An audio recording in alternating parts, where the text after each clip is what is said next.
Good morning, students. Our today's topic is regulation of gene expression. Regulation of gene expression refers to a very broad term that may occur at various levels. Regulation of gene expression include a wide range of mechanisms that are used by the cells to increase or decrease the production of specific gene products.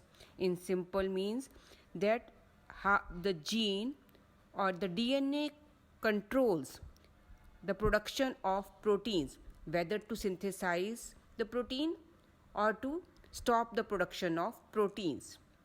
Considering the gene expression results in the formation of polypeptide. Already we have studied that DNA forms mRNA during the process of transcription, and from mRNA proteins are formed. That process is translation.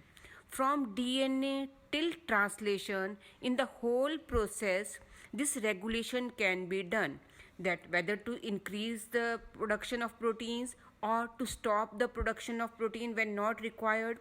So this is all regulated at various levels. So it can be regulated at several levels. In eukaryotes, the regulation could be exerted at first transcription level, that is formation of primary transcript when mRNA is formed from the DNA. Second, processing level, that is the regulation of splicing. When mRNA is formed, in mRNA exon and introns are present. These introns are removed and exon combines together. That is known as splicing. At that level also regulation can be done. Third is transport of mRNA from nucleus to cytoplasm. The next stage after the mRNA is formed, the mRNA comes out from the nucleus to the cytoplasm. At this stage also DNA can regulate whether to form the protein or not to form the protein. Next is translation level. Translation means when the proteins are formed. At that level also DNA can regulate the synthesis of proteins. So these are the different steps at which the regulation can be controlled. So next is the genes in a cell are expressed to perform a particular function or a set of functions. The function of the genes is to form the polypeptide chains or to form the proteins and perform different functions. For example, if an enzyme called beta-galactosidase is synthesized by E. coli, it is used to catalyze the hydrolysis of disaccharide lactose into galactose and glucose. In E. coli, that is a bacteria, when lactose is present, E. coli uses lactose for its use.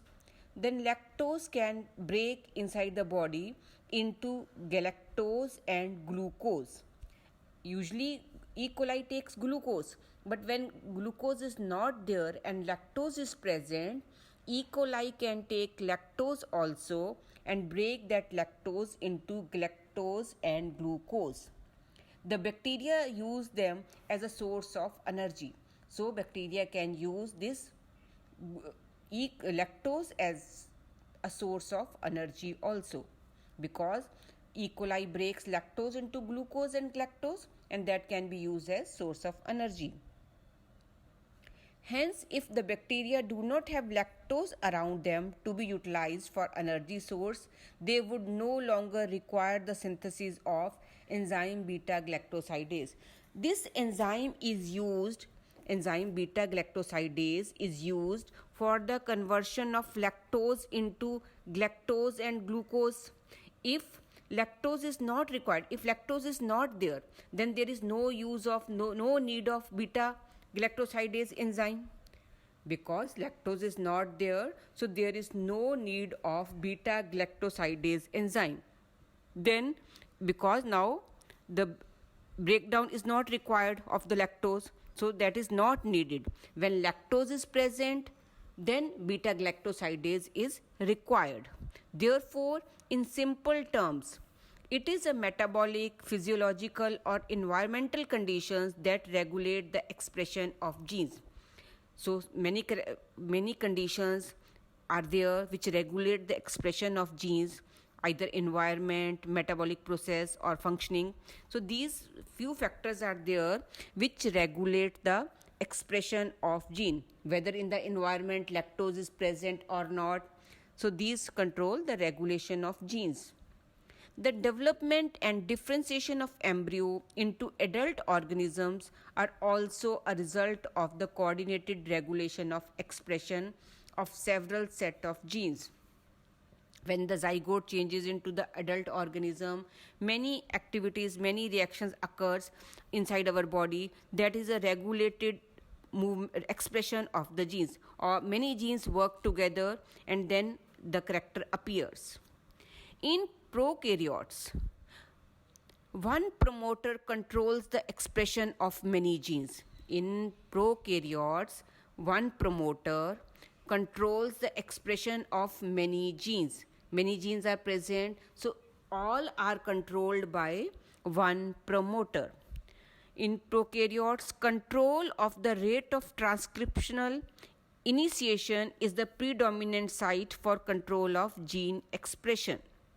In a transcription unit, the activity of RNA polymerase at a given promoter is in turn regulated by interaction with accessory proteins. In the transcription process, when the transcription occurs, the RNA polymerase then combines with the promoter and other proteins and gives the necessary results.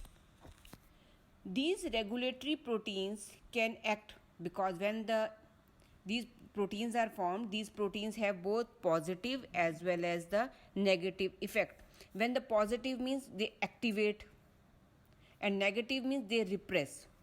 Positive means they activate the process of protein synthesis or translation or transcription, but negative means they stop the process. The accessibility of promoter region of prokaryotic DNA is in many cases regulated by the interaction of proteins with sequences termed operators. Here in prokaryotes the promoter acts along with the operator. In the diagram 6.14, with P is promoter, O is operator. Operator works in collaboration with the promoter. Promoter directs and operator works accordingly. Give the direction to the structural gene. The operator region is adjacent to the promoter elements in most operons. The promoter and operon are present side by side. And in most cases, the sequence of the operator binds to the repressor protein. The inhibitor, that is I, they form the repressor, and this repressor combines with the operator. Each operon has its specific operator and specific repressor. In each operator, one promoter is there and specific repressor is there. For example, lac operon is present only in the lac operon and it interacts specifically with the lac repressor only. That we will study when we study lac operon. So what is lac? Next topic is lac operon. What is lac operon? A group of linked genes which regulate the protein synthesis. This is the definition of operon. Operon means a group of linked genes which regulate the protein synthesis. Here from the diagram figure 6.14, linked genes are ZYA. These are the structural genes and they are linked with each other. They work together. So this is known as operon. These three genes are under the control of promoter. Lac word comes from the lactose. The lactose and operon means linked genes. So we will study this lac operon next time. Thank you.